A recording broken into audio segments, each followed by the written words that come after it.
And welcome to this episode of Reel to Reel. We're doing a series of movies where we're all going to have a turn to pick a film, but we have to pick a movie that has a thread, a connecting thread from the previous film we just watched. So, you better not torpedo this with this movie, Tyler. I'm telling you that you'll catch on really quick what my thread was at the first 10 minutes. You'll have to pay attention a little bit because it might be an audible source or it might be a visual component to it. So just pay attention. You'll pick up on it pretty quick. So I will tell you what this film is called. You can probably see it right now, you guys. It's called Good Morning. Good morning. Good morning. And if you look at the little thumbnail on my stream, you guys can see it. But the little thumbnail is a little tube television. Mm-hmm. So there's going to be a component of tube. Yeah, there's a old classic TV, like a black and white TV.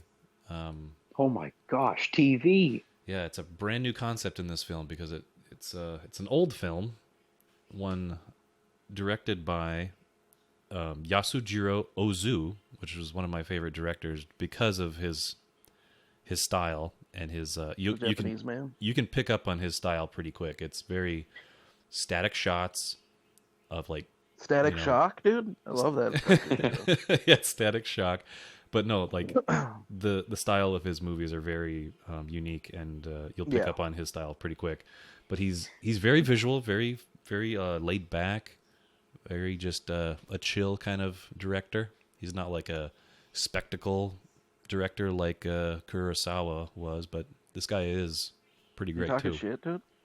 Yeah, a lot of people give Kurosawa a lot, but I want shit on Kurosawa. I want people to know about other directors that were around during his time that were equally great. Mm-hmm. What it sounds like is that Kurosawa is like the Spielberg, and like this guy's like the Kevin Smith, where he just sits there with the camera. Is that what you're saying? Yeah. That was more a joke than anything. But so what year did this movie come out? I have the box in front of me. I have the box in front of me right now. I'm looking at it. It's my criterion. It's my criterion. I'm just curious. 1959. Oh, nice. I have never seen a Japanese. Well, I take that back. Besides Godzilla, I have never seen a Japanese movie from that era. So yeah. Okay. Cool. So yeah, we're just gonna jump in, and I hope you guys enjoy. This is kind of a cool treat for me because I get to show people movies that I really connect with. This is kind of like diving deep into my kind of like, I don't know, vat of comfort, because it's a very comfortable movie that I like to watch sometimes, and it's very chill. But you will have to read, but it's pretty great. I'm not averse to reading. I've been known to read a time or two. Yeah.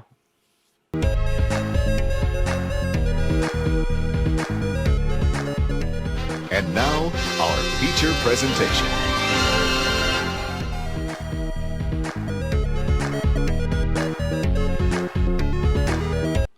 All right, so there you have it. There was Good Morning.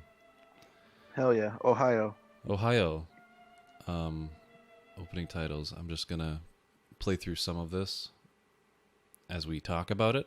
So, the thread, and I told this to you guys, was the running gag of the farts, because in Master of Disguise, if you remember, I thought that the running gag was gonna keep like expanding and doing higher, like going even further with the farts, but no, every time the main villain was laughing, he would end it with a fart, and it would just be like, that's the joke.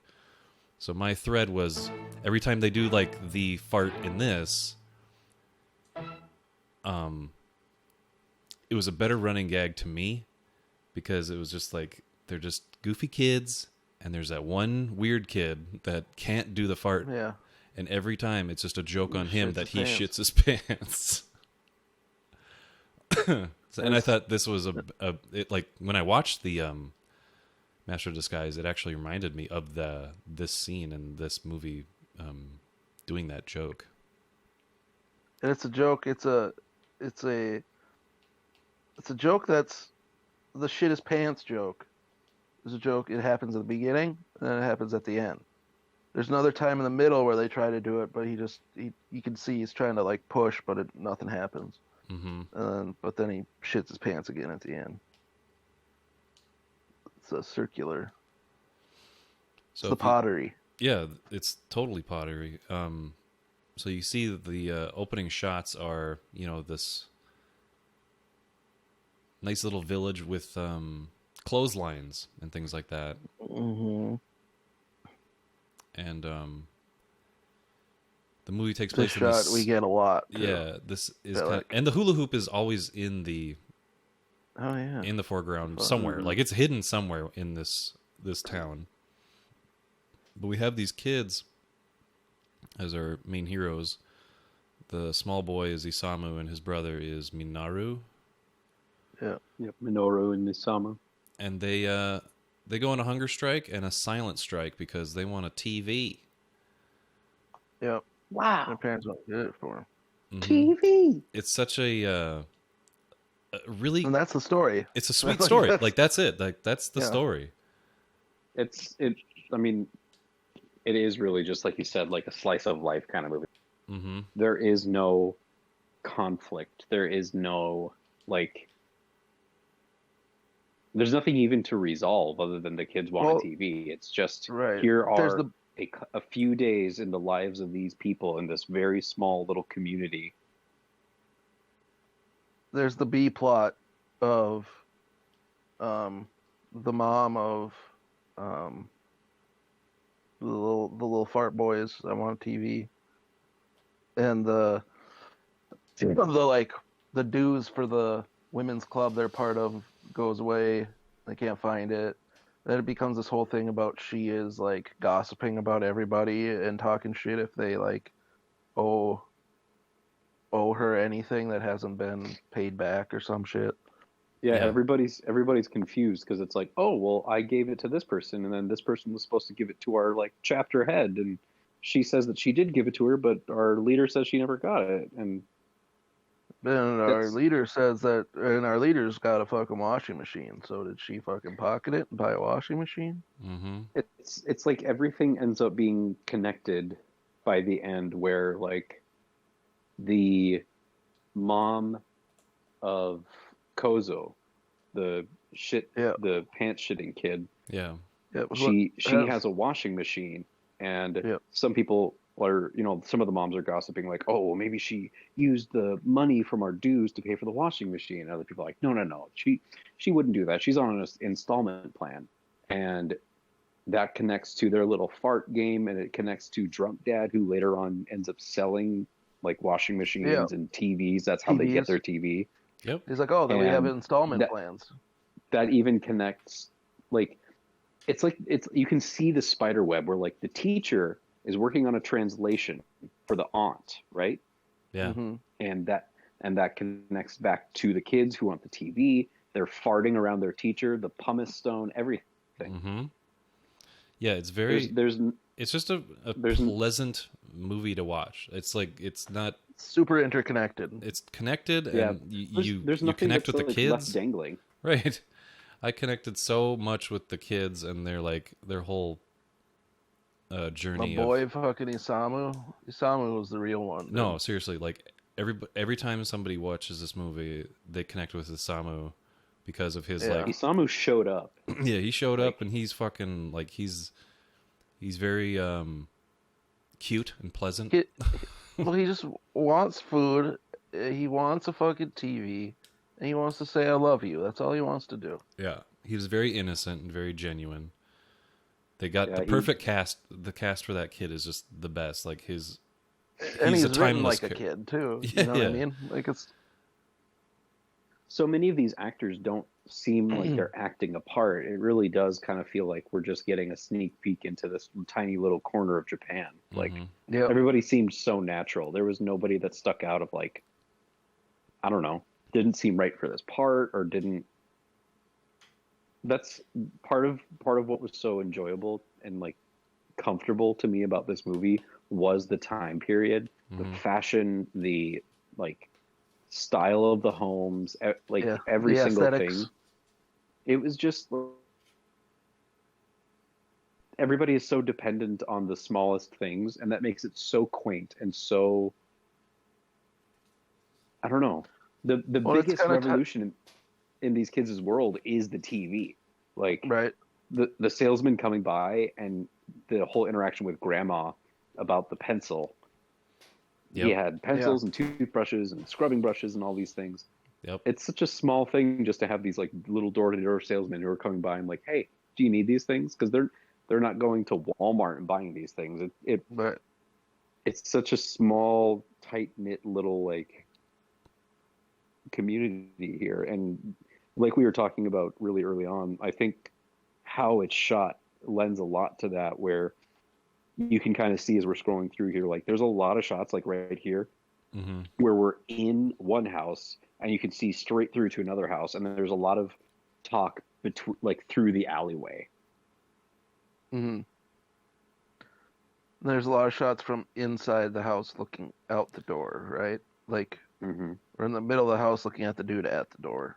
And if you can tell, there's every time they do these shots, it's never a two shot, what they call it, where it's like you're seeing over the shoulder of somebody. It's always the perspective of who you're talking to. So the actors are always talking straight to the camera as if the camera is the other character. It's never like that's like Peep Show. Yeah, it's like why is she breaking the fourth wall? It's like, no, she's looking at that guy. That's a thing. That's an aesthetic of this director. He always does this. He frames them right in the center, and they stare right at the camera. If it's not like person-on-person conversation, if it's a group, if it's a room of people, it's like we're locked down to a slightly more wide shot of just these two people sitting at the end of the bar, or the entire bar itself, where you can see everybody sitting down, or like when they're sitting down at home having dinner and the kid is coming in and trying to silently pantomime that he needs lunch money. Here's the other real one of this. You just feel like a fly on the wall. Yeah, this was a great bit. This was a funny bit that this guy tries to sell his stuff to these people. He's peddling his crap, and this grandma doesn't give any fucks. She's like, no thanks. And he's like, watch this. I have a knife. The subtle threat. I have a knife. It cuts good. Good. Sharpening his pencil. Grandma's like, let me try. But Grandma's like, that's not a knife. Let me be right back. Yeah. It's like, hold up. Check this shit out. And she just saunters up there. Look at this. He's like backing away from the knife. I just love this. Grandma just gave no fucks. Look at that. I think it's like 14 inches. A 14-inch blade. It's like a sword. It's just there's a lot of good little quirky characters in this world that I just love to revisit, because they all have something to offer, and it's just a pleasant movie, really relaxing, not too much to pay attention, like just a good all-around cozy flick to watch. Yeah, it was super relaxing, super fun, and really great to look at. Like all the stuff that was shot, it's all shot beautifully. Like you could just take an image. I can just pause this. Like that's just a great picture. Yeah, everything is just a good picture, and you could do that anywhere in the movie. Oh yeah, big time. Like that little. I said this little picture like right away in the movie. Little boy. But the color is wonderful in this. It's very. It's not even like oversaturated, but it just is so warm. Yeah. Warmth. Yeah, it's a good descriptor. A lot of warmth.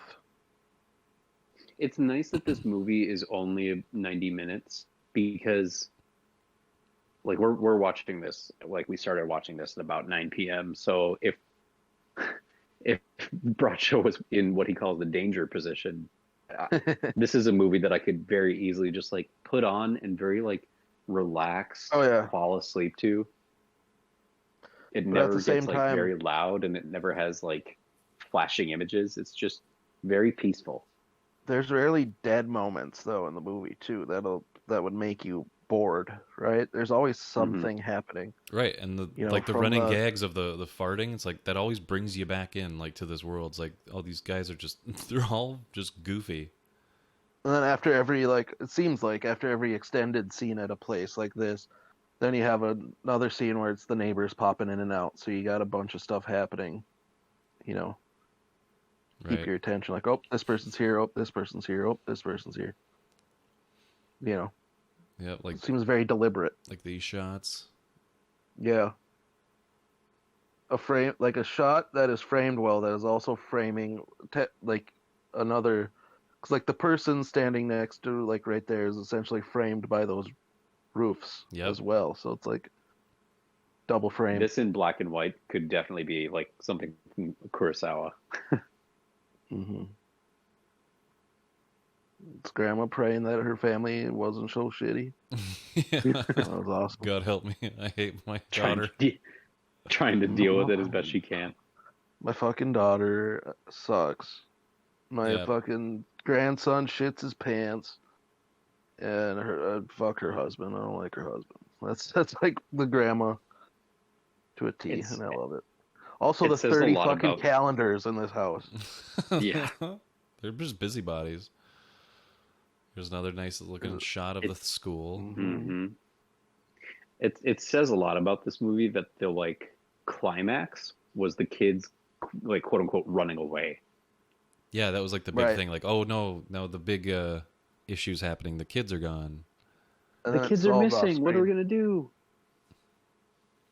Yeah, even finding them wasn't what was important. It was why they were missing in the first place, and they were watching the fact TV, that like the teacher, their aunt, everybody that was involved in like talking about the kids either being like, oh, their mom, she holds grudges really, really. So if you lent her anything, or like if you owe her any favors, you should pay it back right now. Yeah. And like the teacher being like the aunt or somebody, or the teacher's sister saying like, hey, you should go out and look for those kids. We haven't seen them in a while. Yeah. Everybody it's such a tight knit little group that like, it's not even about, oh, we have to have this like big scene, like cathartic scene where we find the kids. There's a lot of emotion and they talk to the teacher like, oh, we ran away because we want a TV. No, we don't need that. It's just showing the interactions of these people. I like that the only time that a new setting is introduced is when it's necessary. And then all of a sudden it's just like, oh, shit, we're somewhere else now.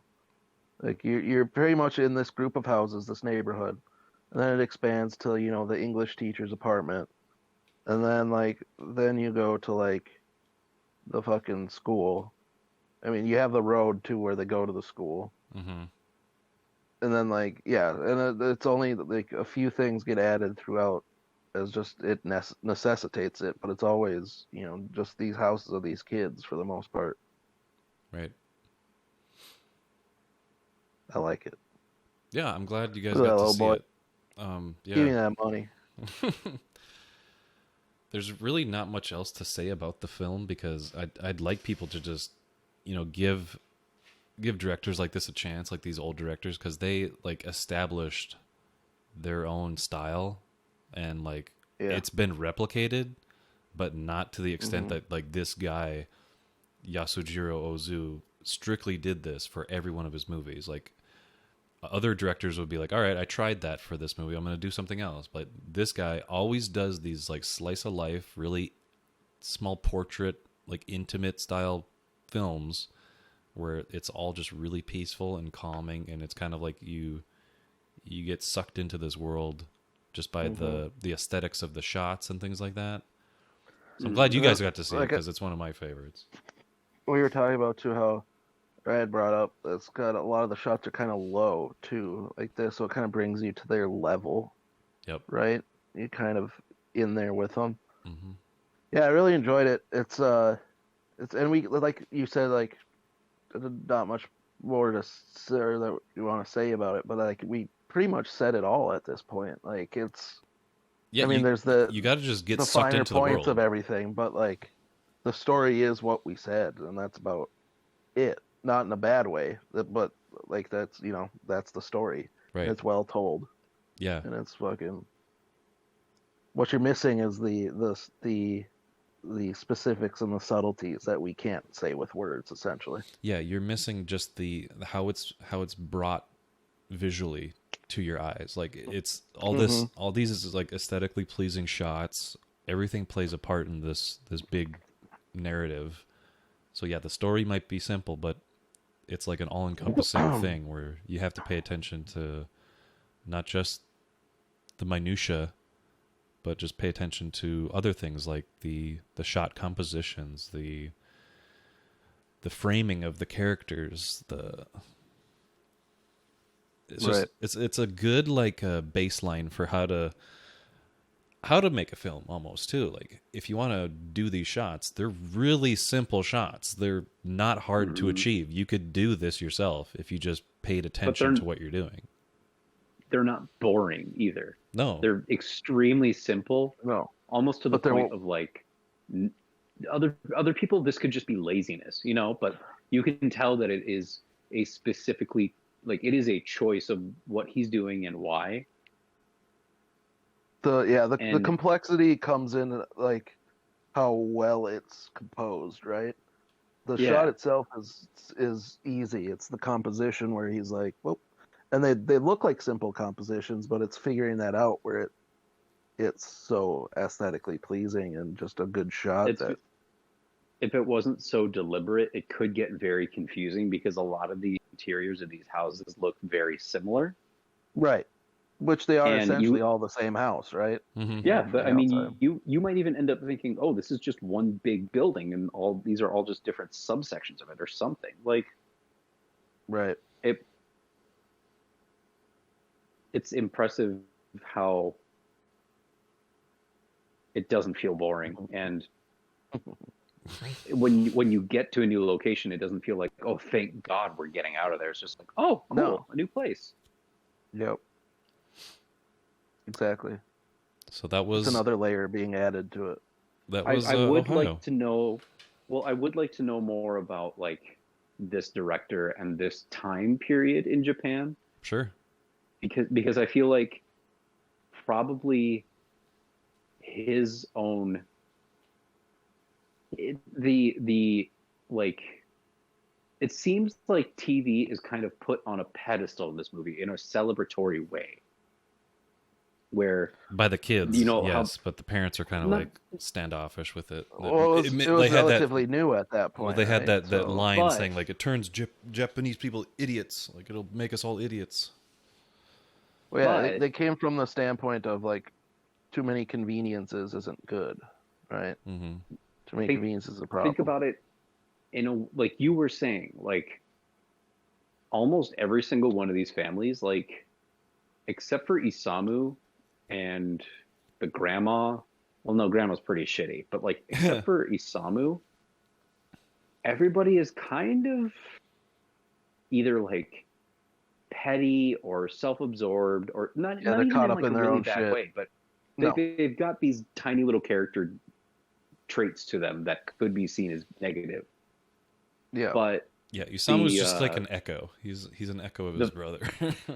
The family that owns the TV, the hip parents, they're walking around, they're like scatting and singing in the daytime. They're like welcoming these kids into they seem very normal and all like from an outside perspective, from the people that aren't in this community who are maybe more like old world values, you know what I mean? Yeah. Yeah. You see them as just like more normal, but then you see the other people.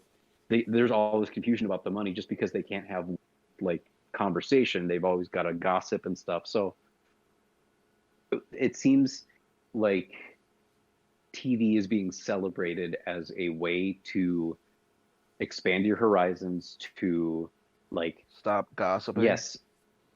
Yeah. Like stop. Because she doesn't. They don't talk shit. That other family doesn't take part in talking shit. So yeah, because they're like spending their time in other stuff.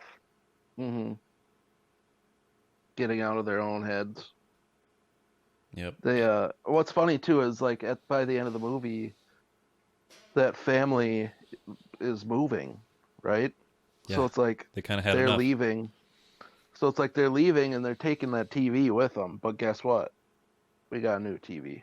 You know what I mean? Like new the TV. timing.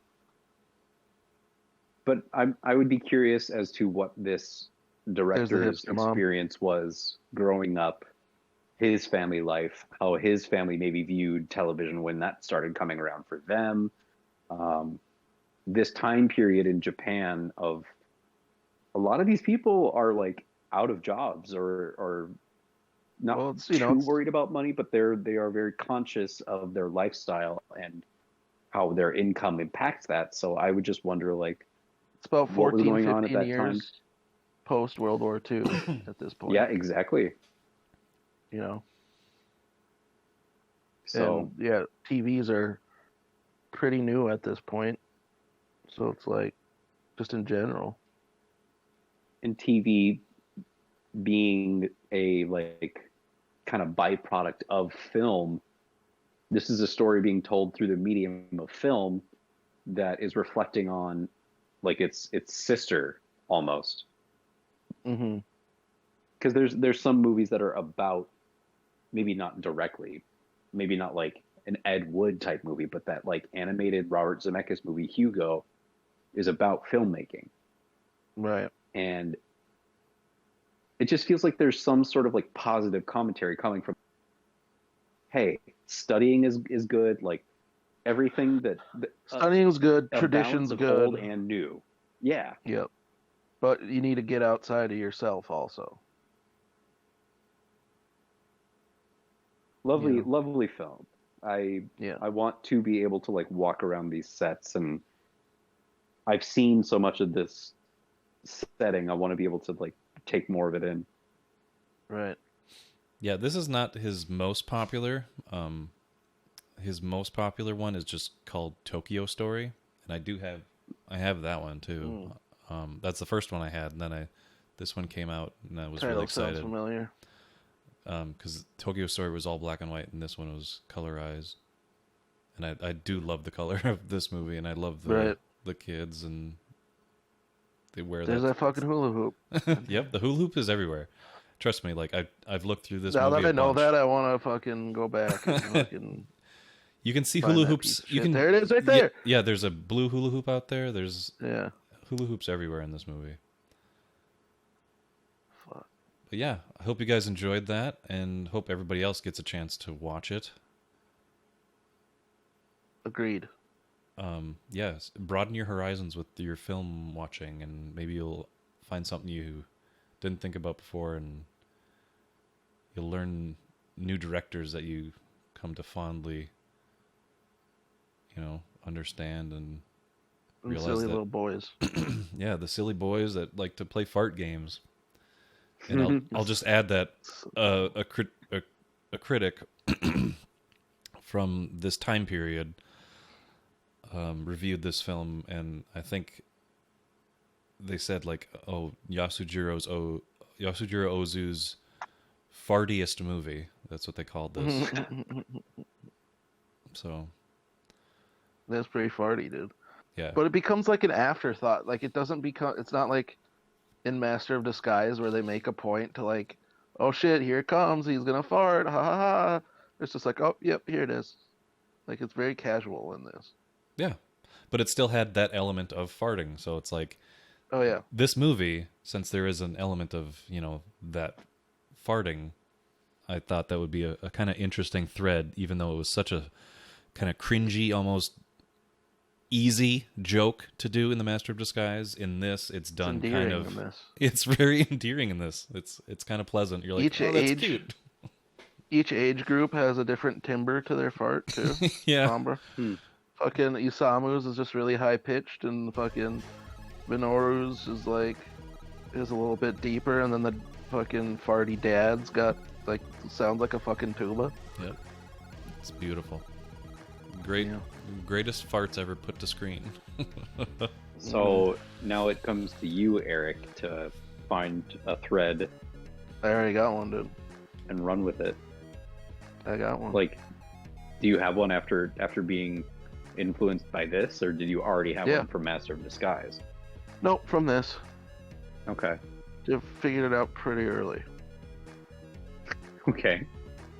It's I mean, there's a few things I took from this into the one I want to do. So. Perfect. Well, we'll be back with more. This is a fun little thing we got going. Hopefully, either of you guys don't bust it up and. Oh no, dude! Mine's a real fucking. Mine's It's good. Perfect. It's good. I'm excited. So we'll join us next time when we see what the next thread's gonna be. Bye, everybody. String theory. So long. Goodbye.